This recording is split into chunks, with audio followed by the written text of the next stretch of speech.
nossas experiências, né, tem demonstrado que profissionais bilíngues ganham 2 vezes mais.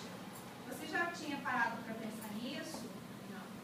Então, Patrícia, ou seja, você vai estudar aqui com a gente, e em cima do seu salário você vai ganhar em torno de R$1.000 a mais. Mas como você pode me afirmar isso? Através de pesquisas, né? A Wizard vem levantando pesquisas. As pesquisas estão aqui, ó. Se eu te mostrar uma pesquisa, a pesquisa está aqui, mostra para uma pesquisa. Ó. Essa pesquisa aí, tá vendo? Essa pesquisa foi baseada em Tá cima vendo? de alunos que estudam aqui e que melhoraram a sua situação financeira depois que falaram inglês fluentemente. Viu? Gostou? Concorda? Então você está dizendo para mim que você pode também ganhar R$1.000? Vai Então lá. você está dizendo para mim, Patrícia, que você pode estar ganhando R$1.000 a mais por mês? Isso. Isso. Então, vamos fazer um cálculo que em 2 anos de curso você vai estar ganhando R$24.000 durante 2 anos. Isso por quê, Patrícia?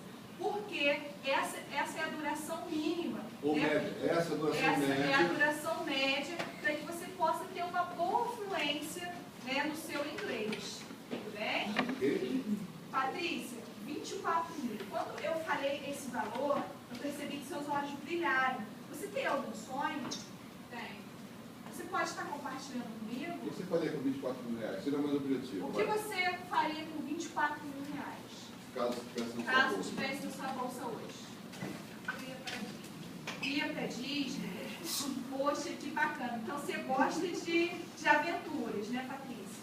Não, eu até nem posso brincar porque eu tenho labirintite. Mas eu acho que é pela magia mesmo. Que legal. Vi que seus olhos brilharam. Parabéns. Que legal, Você sabe o que é. Não ganha nenhum. Fala para dar sabe o que é. Vai lá.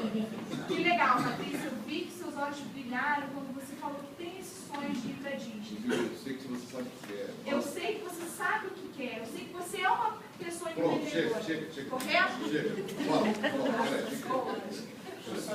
Só para se o cara está falando para mim, eu estou me matriculando hoje, eu não falo nada de inglês, ele está me falando que em 2 anos eu vou ganhar R$1.000 por mês, 24.000.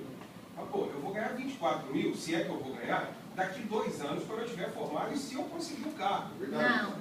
Você fez a conta certíssima. Não é? Só que é o seguinte, ó, o cara, ele vai estar investindo, ó,